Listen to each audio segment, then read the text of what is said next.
mention that my way of working as well is relating the information to yourself. So there'll be points along the presentation where I'll put questions forward. So you might want to grab a pen and paper if you want to jot things down. It's not that you have to share that information with us on the group. You can, if you feel comfortable to do so, and unmute yourself.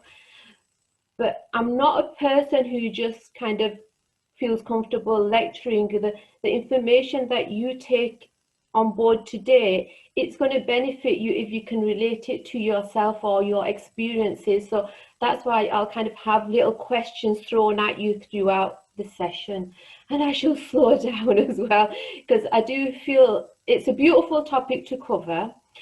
And I think one thing I wanted to say is, alhamdulillah, like you can see my website, sahi.co.uk, it'll kind of tell you what kind of training I've had and everything. But I just want to say that alhamdulillah, working in this profession is very like a privilege, really, mashallah, because one thing I've realized is working with people, you've got so many resources and tools. So when I work with people, I feel like they give me so much as well. So when I do like these self-awareness sessions, inshallah, I hope everybody gets something for their own individual use.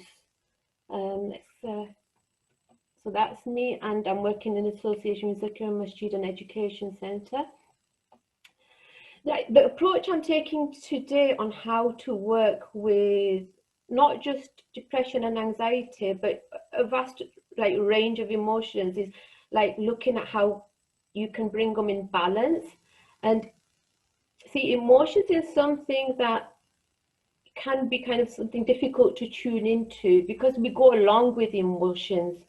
They're there, but how much of that do we stop and realize why it's there? So I'm going to go into what emotions kind of can relate to us and where they sit with us, because obviously each person, depending on your personality type, your experiences, you relate to your emotions differently. So as we get started, I just want to put some questions forward for yourself to look at. How do emotions feel for you?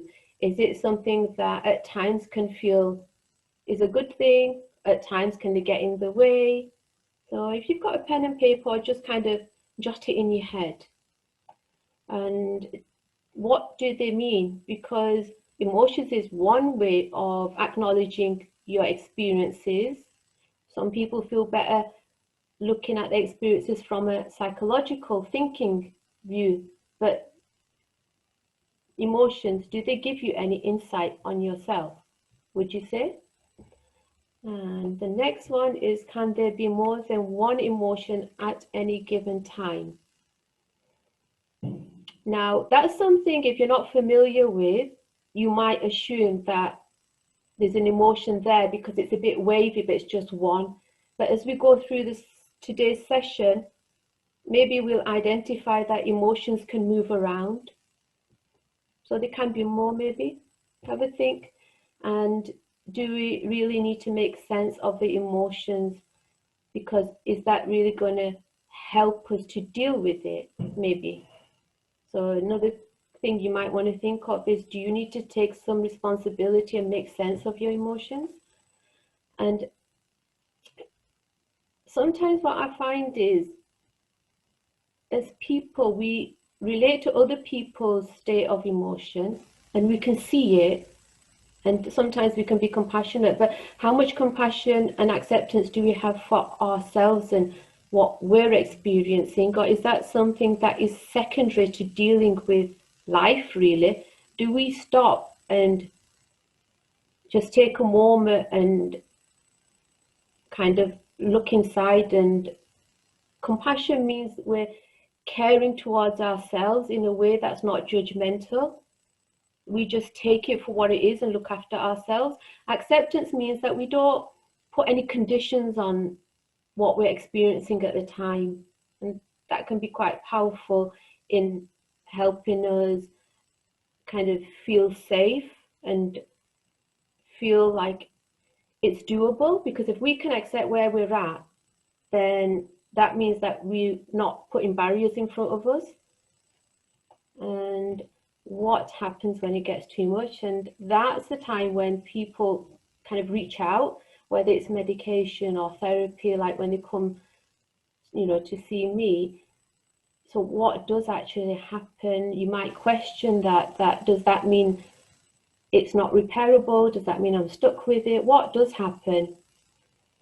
Now, if anybody's comfortable kind of with anything they've thought of through these questions that I've raised, feel free to share. Or is there anything anybody wants to ask me about any of these questions? I'll just give you a moment. You'd have to unmute yourself if you want to share anything, or you can pop something in the chat box. Alaikum Sajda. Alaikum Salam. My name's Aisha. I think it's really good the way that you set out the pointers with the descriptions, and I think that the last one, what happens when it gets too much, that really stood out to me. So I think that's really common in, like, when it comes to managing your emotions, it's like really common where people don't know how to do that. And then when you put it in context in a religious perspective, like, we are advised that, you know, turn to Allah, and there are certain du'as given as well, but then nobody really touches upon the part where, you know, you're allowed to go and seek help from other sources, for example, therapy with yourself. So do you understand what I'm saying? Absolutely, because it's not knowing where to go with it when it gets too much, and you could end up feeling like you're stuck in a hole.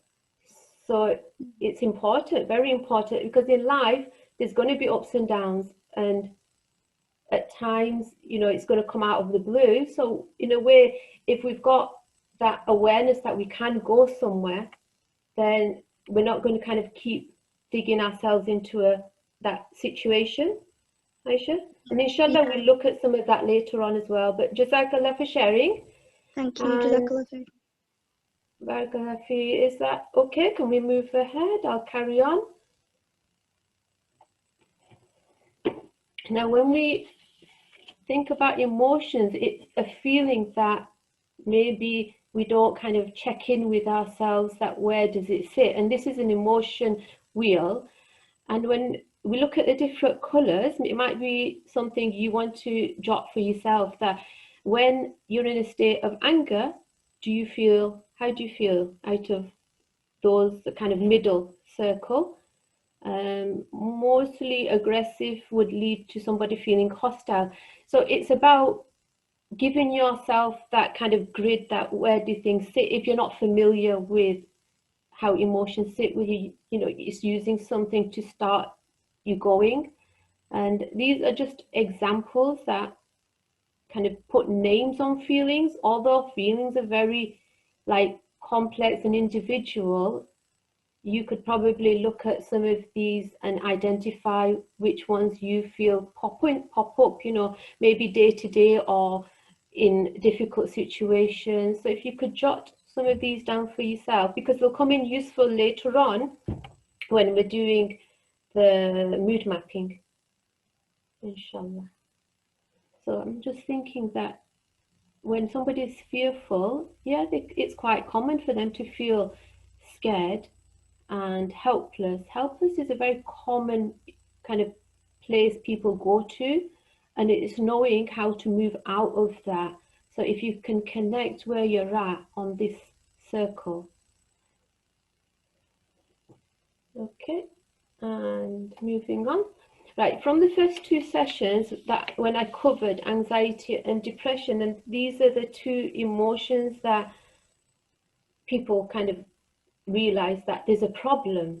So that's why I kind of covered what somebody would be able to relate to when they're anxious, and looking at the picture of the cartoon picture of somebody saying, that's kind of where you're in a state of action and you need to do something, and you know, you're alert to the situation. And I'll kind of cover on the next slide what kind of symptoms you would experience, and then comparing that to depression, because I want to kind of look at how these two work alongside each other, because they've got a high level of comorbidity, so they both could be happening for you at the same time in the same person. And let's look at the relationship. If you're anxious, you could notice some of these symptoms, and like when I'm seeing somebody who's anxious, it's trying to tap into what they can relate to. So just saying, oh, how do you feel? It sounds quite vague, but if they notice what's happening in their body, so, you know, like because of the increased muscle tension, they might feel that their stomach is tense, and the blood pressure increase might feel that they feel they're warming up. But it's useful even to get a couple of these pointers, because we are going to feel anxious, and you know, anxiety isn't always a bad thing, but it's identifying what happens for you when you're feeling anxious and how would you tune into that. Okay, so it's not just your body, like here it says racing thoughts, so your thinking style would change, and you're overthinking because you're in a state of panic. Difficulty in concentrating because you're homing in on the problem and all these other thoughts are coming in the way. Okay, and comparing this to depression. Depression actually is harder to pick up, because the person would feel, like looking at the symptoms, feel helpless and worthless. So they'd be more, it wouldn't be as obvious when somebody's going through depression, because they'd kind of keep themselves to themselves. It's difficult for them to express, whereas if somebody's anxious, you can see the signs, they can feel it, and it's like all that energy buildup as well. Whereas somebody who's going through depression, this is one quote which I feel connects to how they can feel. There are wounds that never show on the body that are deeper and more hurtful than anything that bleeds, because it's that heaviness, it's that despair, being switched off from even yourself, and there's a lot of guilt related to that. So it kind of feels like depression kind of is a big weight holding you down, whereas anxiety is like going out there and figuring out that what do I need to do in this situation, and you're like in a alert mode that's like your body, you can't really control it, you need to do something with that energy.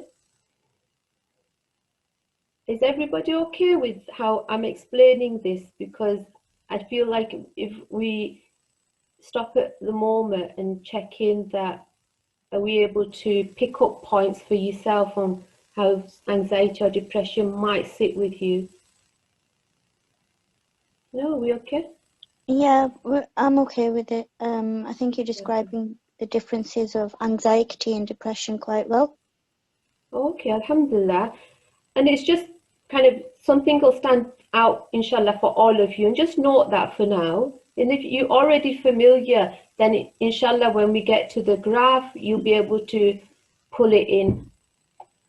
So looking at depression, anxiety, you can see that the middle area where they both, it matches for both, where you can feel tired, fatigue, and sleep disturbance is so common these days. So it's sometimes difficult to pinpoint that, because that can come from so many areas. So even when you are depressed, you could feel agitated, irritable. So it's difficult to be around people because you don't know what to do with yourself. And that's the thing in it, that whenever you're in this state, you don't want to be in a certain way. So it's about giving yourself that space. And what I'm talking about is depression, anxiety, which is not stuck in one place, where there's movement. Because when somebody's in like moderate depression, I think it's difficult to ask them to notice all these things. So this is more for self-awareness, where we are experiencing some like period of depression or anxiety, but we can still kind of function and things can be doable as well. So this is more for self-awareness. Right, concentration we've mentioned before. So this is kind of just pulling the two together and showing that there is a crossover where you could feel like I'm in a state of depression, it could be anxiety and difficult to know what to do. Right. Sajida? Yes. Just on the chat, there's a couple of people asking, they missed your first two courses. So is there any way of them catching up? You know what? I didn't realize I could record them in the past. And if they send an email to Zakaria Masjid, I can see if I can redo those two again, which I don't mind because they're only 1 hour long. And if we've got a few people on each one, I can just redo it, inshallah. So what I covered, just to kind of thank you for that, Jazakallah.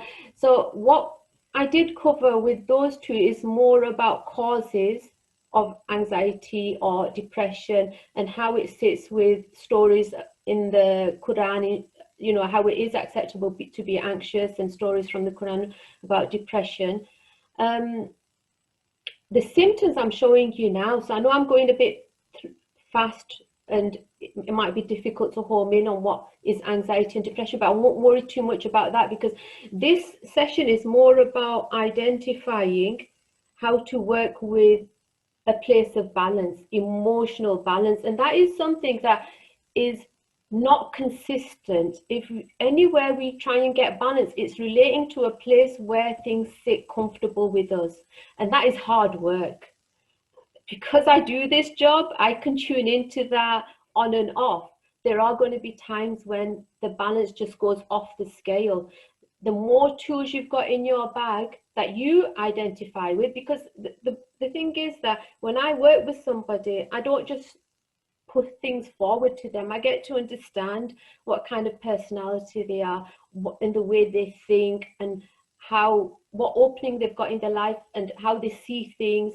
So this is just one tool. So please don't feel like everybody's got to crack this, but it might get you thinking that actually, where do emotions sit and what can we do to help ourselves before we get in a state of like where we can't help ourselves. I'm sorry I'm not looking at the chat. I appreciate that. Thank you for letting me know. I'll keep an eye on it. I really appreciate that. Yeah. Jazakallah. Thank you. Okay. Yeah, so emotional balance. Let me just kind of give you a feel first, because I'm not much for words. I'm more of a person who, when I'm working with somebody, I pick up on their feeling and tune in on that. And that says more than words can say. And to be able to do that, that means I've got to be in a place where I'm still. I don't feel I'm carrying my own emotions. And alhamdulillah, it's a nice, clean place to sit, because that means that when I'm listening to somebody, it's very, how shall I put it, focused and clear. But when I was training, we were taught that you need to meditate, or you need to make sure you've cut off from the other stuff you've done previous to going into that session. So we have 10 minutes break. So we make sure that we are trained in emotional balance so we can ground ourselves. And when we are able to ground ourselves in a place of emotional balance, it's like we're able to have a bit of a breathing space because we're carrying a lot of emotional stuff that we're not even aware of, stuff that we haven't processed that just sits there. So I'm not saying we shouldn't have that emotional experience, because it's very valuable, but sometimes we can decide that actually at this moment in time, I just want to kind of let go of that and just feel free and light. And it is something I think that you just build on. And this is one technique. So how can we manage to live in balance with our emotions? Emotions are there for a reason, aren't they? So they expect us to acknowledge them. They're not going to disappear just because we distract ourselves and do something else. Because if we leave them there, they'll attach themselves to something else. And sometimes when people come to therapy, we have to unpick that, because if an emotion crops up, we can't assume that it means the same as what I would assume, because that emotion's got a history, and then it forms a belief behind that as well. because as humans we've got lots of layers, mashallah, and that makes us more aware and in tune not just of ourselves but our surroundings. But if we don't deal with our emotions as they crop up, obviously when we're younger it's different, isn't it, that we're not going to stop and analyze them, but we bring all that into our adulthood as well. So when something throws us off, it's good to check in. Actually, I'm feeling this way. Is it about now? Is it about something that I'm acknowledging from somewhere else or somebody else? So when I do go on about emotions quite a lot, because sometimes it's not that straightforward to home in. So people will then think when they come and see me, and I'll say, but your emotions, they don't talk to you in the same way your mind does, but your emotions, in a way, they're so pure because they're just reacting. Whereas your thoughts, you've kind of configured them. They might be right, they might be wrong. But if we tune into our emotions, it just gives you that freedom as well. And like I said, this is one way of working. I do work with CBT where we work with the thought processes. So it just depends on what sits well with you. And from here, right. One approach of working with emotions is sensing your energy. And people might think, well, does that mean that we need to recharge our battery or something out of our reach? No, alhamdulillah, energy is something that we all experience all the time because we're living. I quite like sensing energy because it's so raw and it's just there, and it just kind of creates an atmosphere that I can be aware of. So just as an example, because I want you guys, before I get into this complicated graph that I'm going to present one step at a time, it's important that you can relate to what it means to be in a different state of energy for yourself. So I'm an introvert. So one thing I've noticed is when I'm working with one person, alhamdulillah, I feel really settled and I can just keep going for ages. Whereas if I'm in training where there's a lot of people, I'll say straight away, I'll say, I can only take it for an hour and a half, then I have to go for a breather. So I kind of take responsibility over myself that if I stay in a situation that my energy is feeling drained, and that's something that I'm experiencing more so because I'm an introvert, then I take responsibility that I want to come back and be in a state where I can focus and I don't feel drained. So I do that for myself. I move away from the situation. That's just like one example to give you an idea of what it feels like, you know, when I'm tuning into my energy. There's kind of, I can't expand on that as well, because energy is something like with mindfulness as well. When life is kind of going from one thing to another, you're kind of going from one state of energy to another. Whereas when you're in a state of mindfulness and you're living in that moment, that energy of, like when you go outdoors and you go for a walk, you'll notice that you're feeling that fresh energy. It's light. You feel less tension in your body. Okay, I think this is something that I kind of can explain in terms of like how you experience it, but I hope that's kind of helped you just home in on what it might mean for you, inshallah. So this graph, you might want to get your pen and paper ready. Actually, I'll get my table out as well so I can explain one point at a time.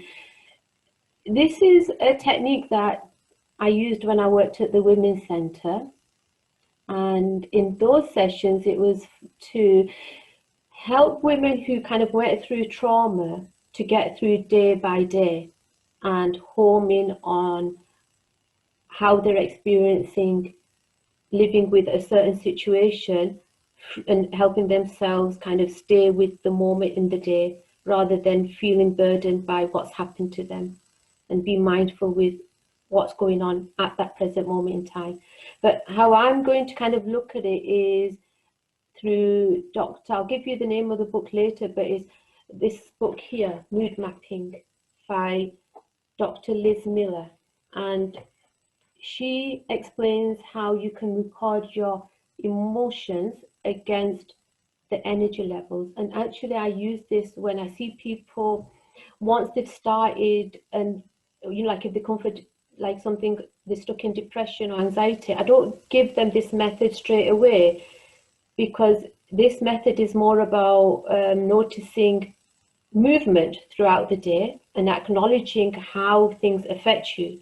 Whereas if somebody is kind of in a state of depression most of the time, I need to kind of figure out with them how to help them move out of that, so they've got some movement, if that makes sense.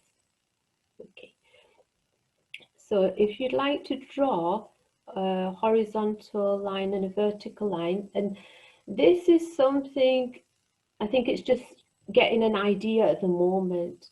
I don't think you'll go straight into plotting anything, but you can have a go. I'll give you some examples. So if you can put on the horizontal line, it represents mood. So from one, which is like your worst mood you're having, and hopefully, you know, that's something that is not something you'd experience day to day unless you're in moderate depression. And then positive moods is when you're buzzing, you know, with good energy and you're feeling really happy. And then the vertical line is representing the energy levels. Low level is where you feel totally lifeless. That would be when you're in moderate depression, kind of, but that's more like mood related as well, but it's just more when you're lifeless, feeling totally, you just can't do anything. High energy is when you're buzzing, full of energy. And if I start with the top right quadrant, that would represent a state when you feel you've got good level of energy and you're in a positive mood.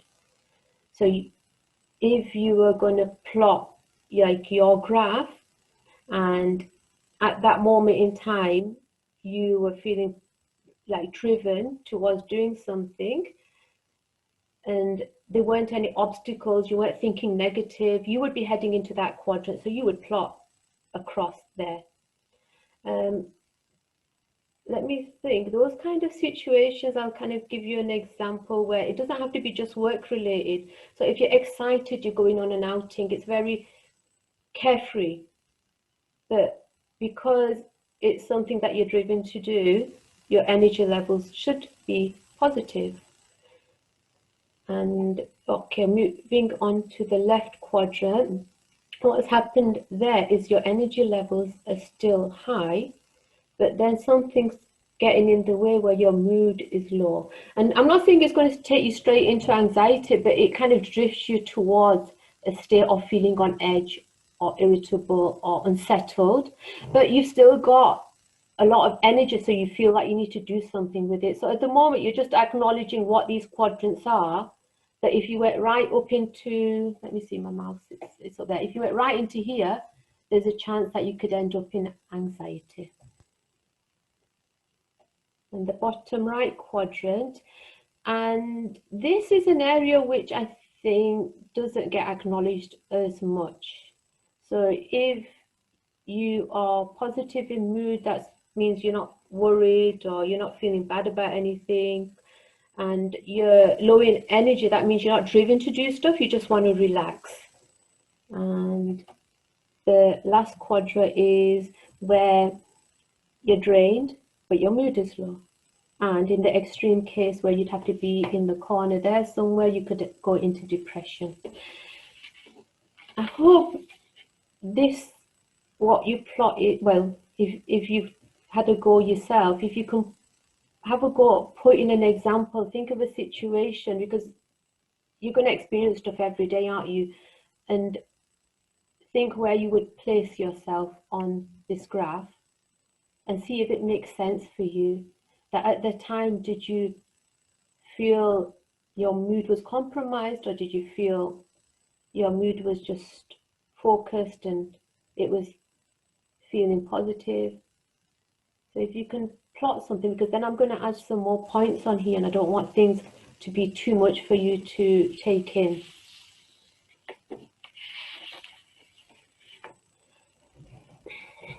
Right, now it's going to get a bit messy as this graph, and I'll try and explain things slowly So there's not too many things going on for you to kind of digest.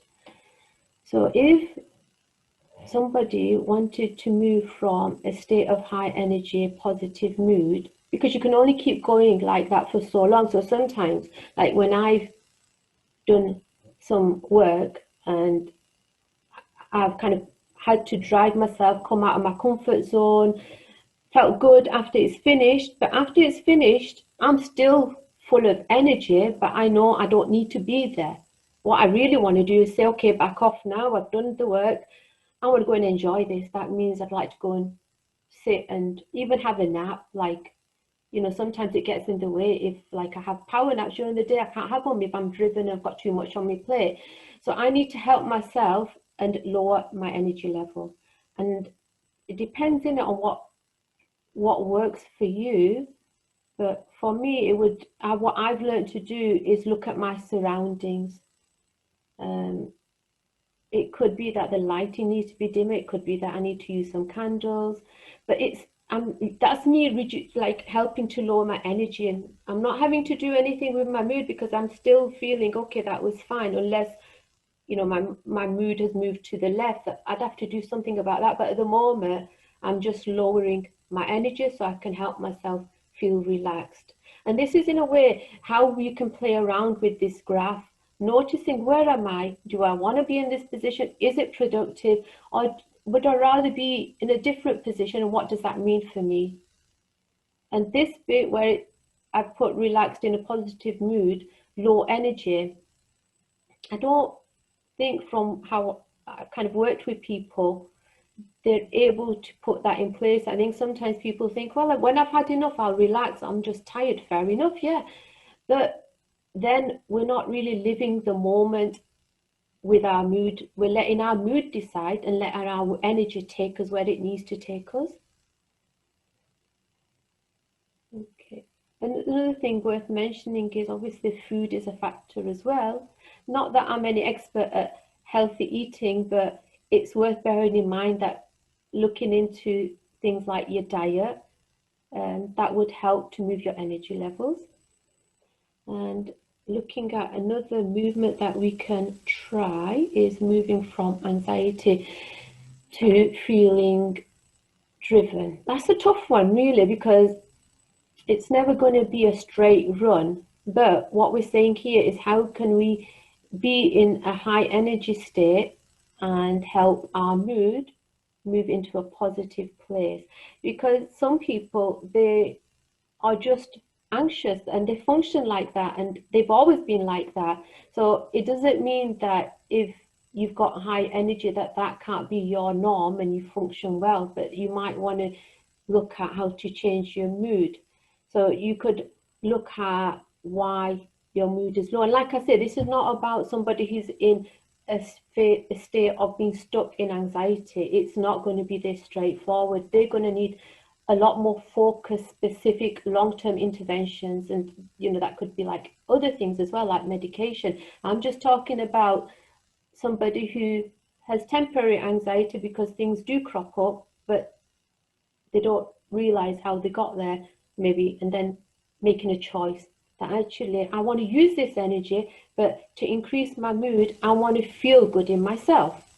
So that might be that you're around positive people. You might feel you want to feel good in yourself by doing an activity that makes you feel grounded and gets you in touch with the nice side that you can relate to.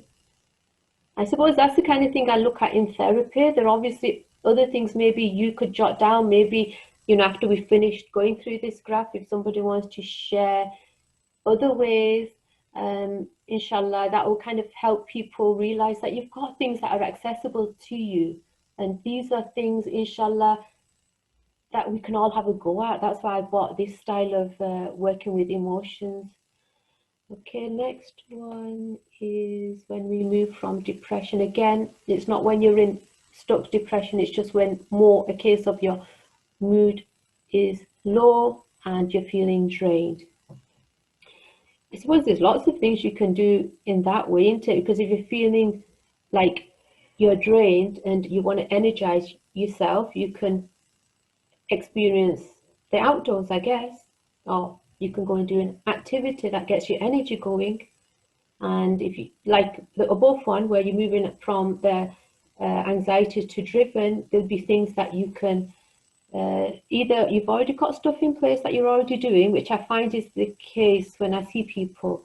Usually they're already doing stuff without realizing to help themselves, but it's about knowing how to make that choice. So even some people say, well, I used to like writing, but I gave it up because I just didn't have time. So then I'll say, well, do you realize what that bought for you? Because it helps you realize where you're at, and it helps you focus in on what you want to do. And it's a creative way of like taking out your thought processes, so you feel more in a better mood afterwards. And art or anything like that is going to help your mood, and it will help you lower, like from going from a negative feeling to a positive mood, inshallah. And I think these are just like very straightforward examples. And whilst I'm doing this, if you think of something, it would be great if you can either put it on the message, and I think somebody's looking out for my messages, so after I finish this, maybe there'll be 1 or 2 messages that I can share, inshallah. Now, crossing over is a lot harder. So when if anybody's interested in following this up and they look into this book on mood mapping, it'll say in there that to cross over, that means that you're doing more than one thing. And it might be that once you've got into the hang of identifying how to move, that you feel comfortable doing that. So to get from a state of high energy, low mood, to go into relaxed state of positive mood and low energy. The energy thing, like if you exercise, and it might be depending on what you're doing whilst you're exercising, or what you're watching, or how you're thinking at that time, you might be able to move into a positive mood as well. But it is very much a case of first identifying what you're doing already, and then putting those things in place so you're able to make a choice. Because when feelings do change, it does feel like they're just there, they're dragging you along. But alhamdulillah, those feelings, they want to work with us. They're there for a reason. So we notice them. Sometimes we don't even have to figure them out. We can work with them. But obviously, like I said at the beginning, we have to be compassionate. We can't just say stop. We've got to work with them, work them through, but not be hard on ourselves as well. I think feelings is one of those things that people, because they don't know what to do with them, they can then put their own meanings to them, and then it becomes harder to deal with. I know I'm generalizing, so it's more about what they mean to you. I'm just basing it on how I've worked with some people.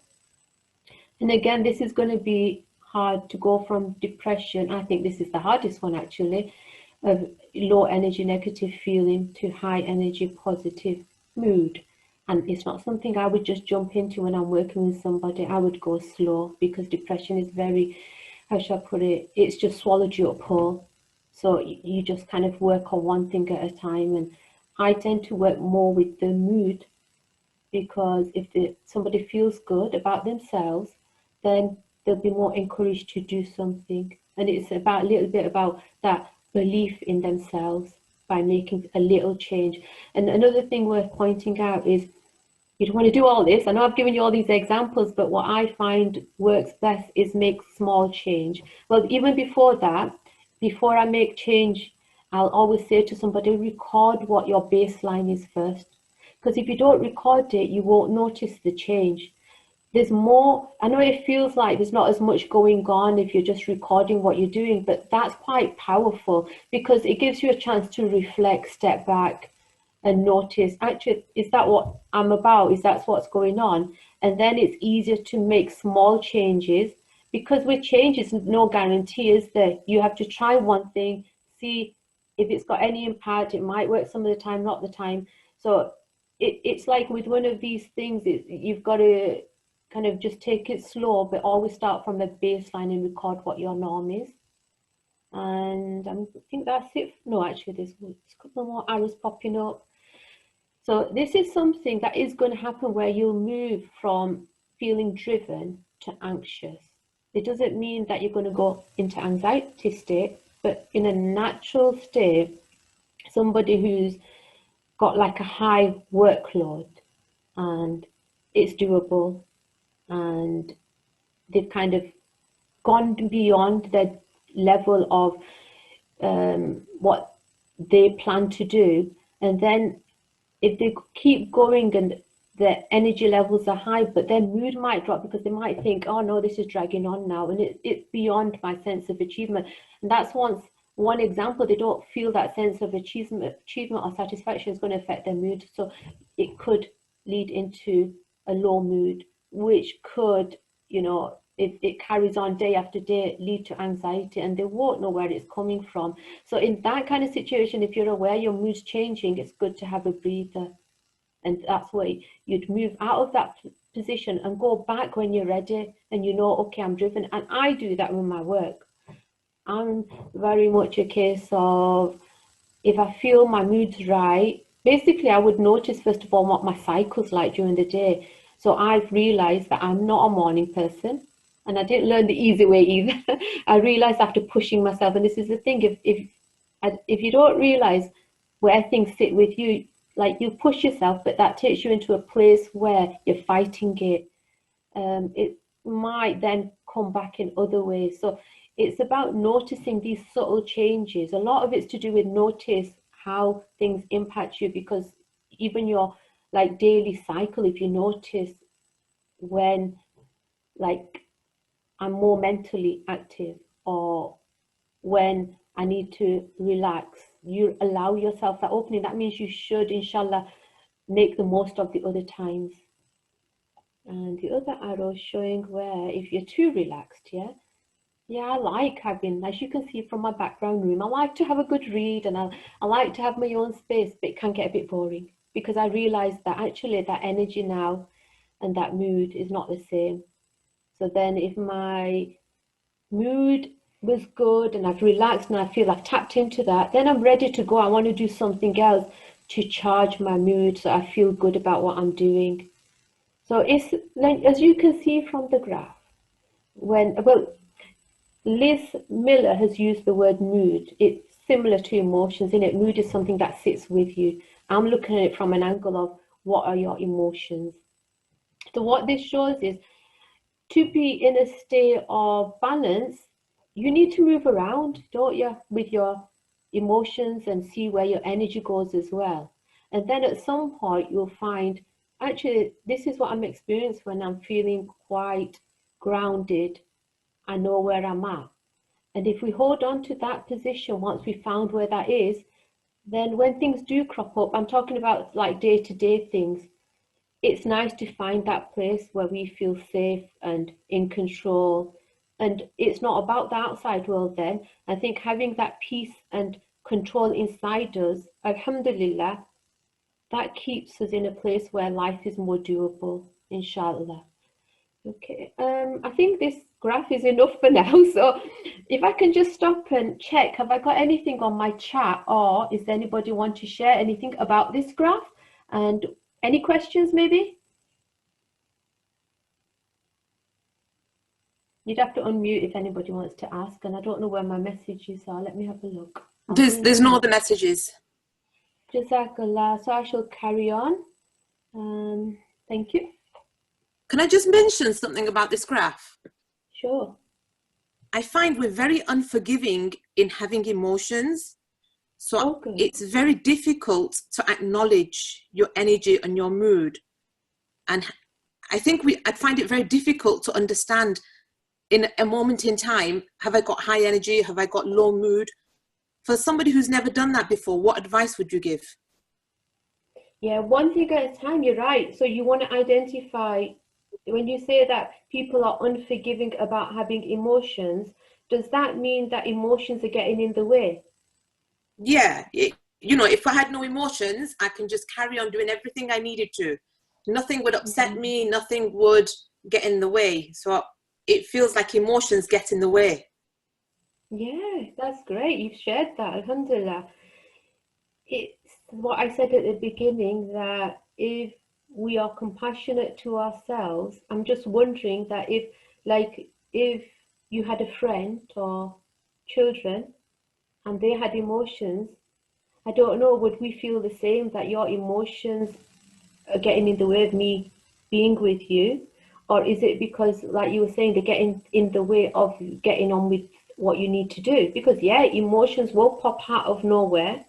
So it's getting back beyond identifying your emotions. It's realizing that actually, if my emotions are there to tell me something, if I stop for a minute and acknowledge and get a sense of what they mean, then I'm not putting a wall up. That means I'm acknowledging them, being compassionate to myself. And that does actually mean that it's going to take some effort with everything. Initially, getting a sense of what it is for you. Sometimes even you can't do it by yourself. So that's where you might want to, because you're going through it, it's all very subjective. So even if that's not doable, it's definitely worth having a couple of sessions with either somebody you can trust, because it's allowing that opening first to say, I've got emotions. And these days, I think people feel there are ways that they'd rather not, share their emotions, because it's not just about yourself. It might be whether you're comfortable sharing it with others. It's an opening that you would have to kind of look at. What kind of opening can I give my emotions first? Because you can't jump and identify what they mean unless you feel comfortable for them to come to the surface and let them exist in their own right without overthinking them. And in a way, that's like if you were to do a bit of mindfulness, and it's all going to, it's all going to take a bit of time.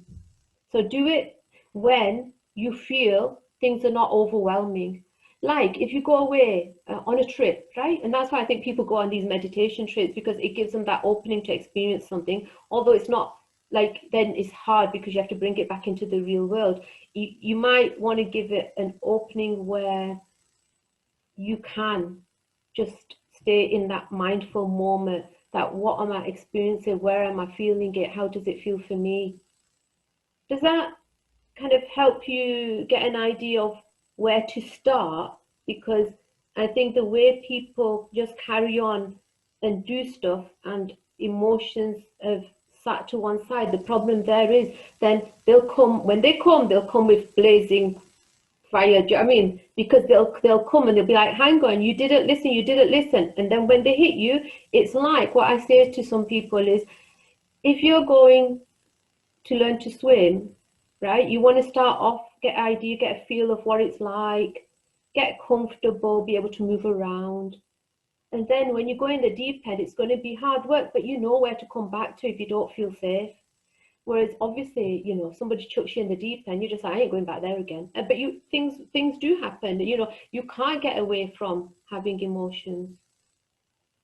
Does that kind of give you an idea of where you might want to start? Is giving yourself that permission first and acknowledging that actually this emotion thing, it might be worth looking into, but that means I'll have to invest some time and give myself that acknowledgement because I'm worth it. Allah subhanahu wa ta'ala, which we'll look at later, has created us with emotions, and they're very powerful. And if we work with them, I think it's getting the ball rolling, then we'll see that they're very freeing.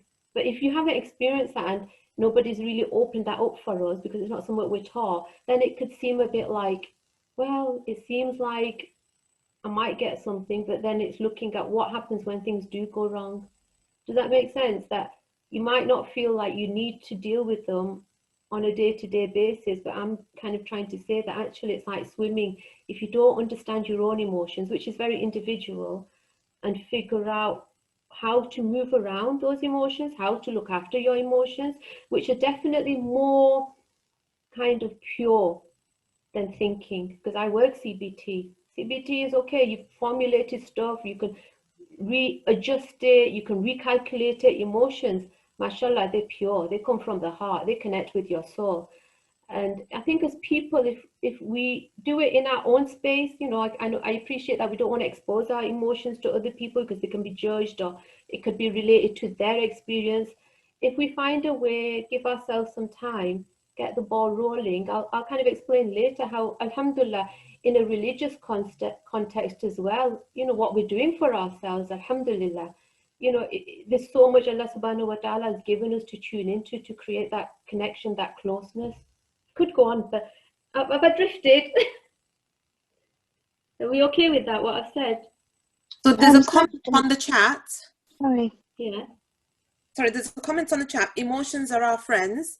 They're on our side. Even the negative ones. We just need to acknowledge them and explore what's causing them. Yeah. So I agree with that point, that emotions, when we work with them, they tell us more about what we're experiencing internally. And yeah, it's good to work with them when we can move around. But when we're not familiar with emotions or we're stuck, because when I see people, they're stuck, and emotions are a lot heavier to unstick because you can't make sense of them, you don't know what to do, they're just there. Then you want to look at tapping into some support. And inshallah, this is why I think what I'm trying to kind of encourage is our community centres and our mosques need to kind of give us that opening where we can just go and tap into how to self-help. We shouldn't wait till things have gone so wrong that we need to consider medication or, you know, long-term therapy where it's difficult to backtrack. So yeah, emotions are lovely, but I think that it's something that might not be that easily accessible if we don't kind of find an opening first, to create that opening for ourselves, whether we can do it by spending some time or going to get some, like a lot of people working on Zoom, aren't they, as therapists? You might just want 1 or 2 sessions to get you going if you're thinking, well, where do I start? Is there anything more you'd like me to add, or does that kind of give you an idea? Sajda, I didn't want you to add anything, but it's just to clarify about this mood map. So it's basically about when people find themselves in a situation where they don't know what's going on or what is happening and why they're reacting in a certain way, and then this mood map can help them identify and maybe bring out things that they weren't aware that were there. Yeah. Would that be a correct way of saying? Yeah, because once you've identified where your mood sits in different situations, then when something does crop up that you can't relate to, you can use the mood map and figure out, actually, this is how I'm feeling right now. And if I want to help myself, I need to either work on my mood or work on my energy. And this is just one way you can do it. Yeah. So is that what you meant? Like, you can, when you're in a tricky situation, and you can then use your mood map, which is something that you're drawing on paper, but as time goes on, it should be something that's one of your resilience tools. So it should be something that you can just tap into. So you might be out somewhere and suddenly something hits you, like you're in a threatening situation and your energy is quite high. You say, okay, you know what, that was a threat, so I'm feeling a bit on edge about that. But you don't want that situation to carry through to somewhere else. So you take a bit of time out and help to relax yourself. Yeah, that makes sense. Jazakallah. Okay, if we've got no more messages on the chat, inshallah, I'll carry on. So this is the book, if anybody wants to understand this way of working. This book is quite thick as well, by the way. So she explains things really well. The examples she gives will kind of help you put things into practice. Because when I work with people and like they've come out of that stuckness phase, I will just briefly kind of explain that graph. I don't go into detail much because I'll just say that this book is like from Amazon, it's under £10, or you know, if you want to, you can look into it further, because obviously the book goes into more detail if you're interested. So once you've drawn your graph and understood the baseline, then it's noticing what areas of your life are affecting your mood and how it could be affecting your energy as well, and more so the mood. So this is like when I talk about balance, there's lots of things, and it's very difficult to find a place where you're going to sit like that. It's allowing, you know, the balance to go up and down, but what we're trying to do is avoid the balls just rolling off. And that means that we feel totally helpless. So that's what we're trying to do by working with this style of self-awareness. And these are some of the areas which could be affecting your balance. And I suppose what I'm trying to say is the way we deal with our emotions, it's like based on an awareness of all these different factors as well. So sometimes the religion and your spirituality and your connection might be compromised. So you know that actually, how can I help myself? Because you won't be aware unless you check in with yourself that where do things sit. Well, I'm saying you won't, but everybody's obviously in a different position. Some people spiritually, they're very tuned in. But when I see people, sometimes they'll drift. And it's about having that compassion, acceptance that we don't carry on with life being constant in things. So relationships is a big factor as well. It's allowing that movement in the relationships where you've got a choice, because as soon as something feels awkward and you think, I can't do anything about it, but it's making me feel uncomfortable, it's about, well, how do I bring my emotions to a place where I feel comfortable without like feeling that my position is compromised. So it's about more about your emotions. Hobbies and interest is something that I try and encourage people to use more, because that's going to affect your mood as well as your energy. Okay, shall we kind of, I think everybody would know that these are like very general things, but do we really stop and identify how one thing can affect the balance of another? In the sense that even if it's a small thing in one area, that's still going to affect your mood, and then it could take another small thing in another area. So if it's affecting your mood, those moods could become a bit entangled. So even if you can't change the situation, like if financially at the moment, especially, people feel vulnerable, it's about tuning in on how does that make me feel compromised, and then working on that side of your emotions. So you've cleared that, placed it somewhere, because when something else crops up, you still have that feeling of, okay, I know that side of things. Alhamdulillah, I know where I'm at with my mood. Because obviously you're going to feel anxious as soon as something changes and you don't have control, or if you feel you can't do anything at all, you ignore or shut off from it, and your mood will go in the negative direction again. Okay, I suppose I've just listed things, and it's difficult for me to go into detail because I'm not sure like which areas we'd want to explore more. So maybe like on the feedback that we'll send out inshallah after the session, if there's anything like relationships is very common, isn't it? Maybe we can do more sessions on any of these areas. This is more of like just on the surface, I'm touching things. Okay, this is like something that I feel in our sessions we should address, because it's about how we can help each other really, because it's not just about how you are going to work on yourself, it's about what's out there as well, and what might be stopping us from kind of getting support or giving ourselves that permission. Okay, I'll carry on. So it's looking at what are acceptable feelings in society. So would somebody feeling on edge feel it's an acceptable thing to share with friends or family? Because it could be that if I was feeling on edge and I owned that, and in my relationships I was saying, you know what, right now I can't concentrate because I'm not feeling quite settled, I'm feeling anxious about stuff, I don't really want to get into it. That gives that other person the permission that, okay, she's owning that, but that just means that I know where I stand.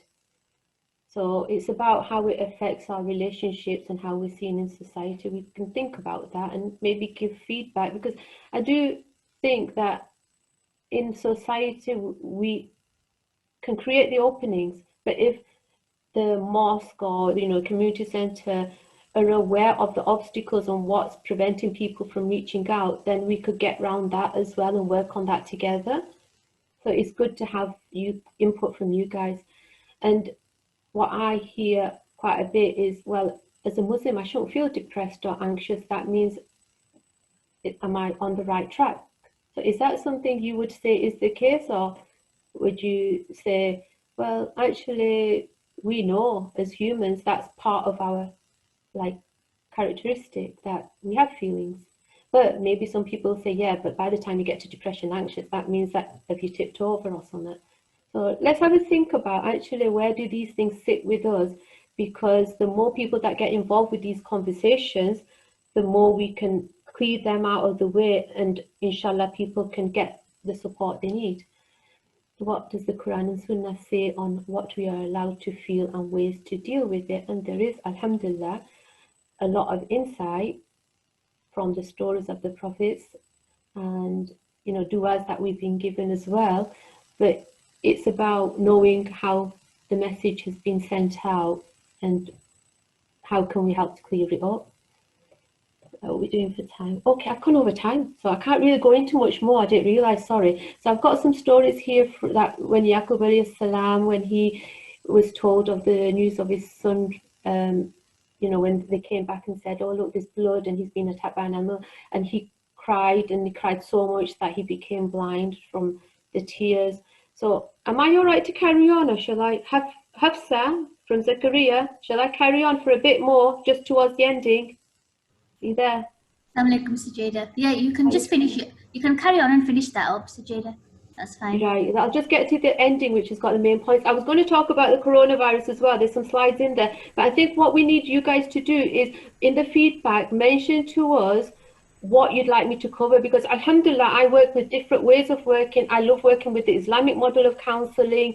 I think I want it to be more focused so we reach everybody in a way that they take somewhat on board. And my thing, what I take on board is when you're struggling, alhamdulillah, Allah said that, whoever is afflicted by pressing need and complains to people, his need will never be satisfied. So even though it's hard, and we know when your emotions get in the way, just even turning to Allah subhanahu wa ta'ala and remembering him, yeah. And my summary, I would say emotions are recognized in the Quran as part of the natural human tendency. You can look up the stories, and they have a vital place in being real. That's the thing. We owe it to ourselves to be real, because the best we are, the best we'll be able to do whatever we need to do, whether it's being a mom or getting the job done. And our accountability is to ourselves and experiencing, our value and our experiences, so we can build on them. And keeping everything in balance is something we need to check in on, and we need to recognize, they need to be recognized. Feelings need to be recognized and worked through. Faith, obviously, I kind of rushed through that, but we know there's a lot that we can turn to, and building our resilience. That was the arrows moving around. My point is emotional intelligence guides us towards being patient, because we can be in a place that we're okay and having a clean heart, because Islamically as well, when we have these emotions, they cloud our heart, and that kind of interferes with our connection with Allah subhanahu wa ta'ala. And by keeping a clear heart, and that's not just with how we think about others, that's how we are with ourselves, that can lead to a higher spiritual domain, inshallah. And I'm not going to do the COVID stuff. I'm going to go to the end, and that's me. If you need to get in touch with me, and we'd love your feedback. And I'm just going to finish off with a dua. Subhanaka Allahumma wa bihamdika ashhadu la ilaha illa anta astaghfiruka wa atubu ilayk. Assalamu alaikum everybody, and thank you for joining us. Sorry it was rushed. I'm going to come out. Hafsa, yeah? Yeah.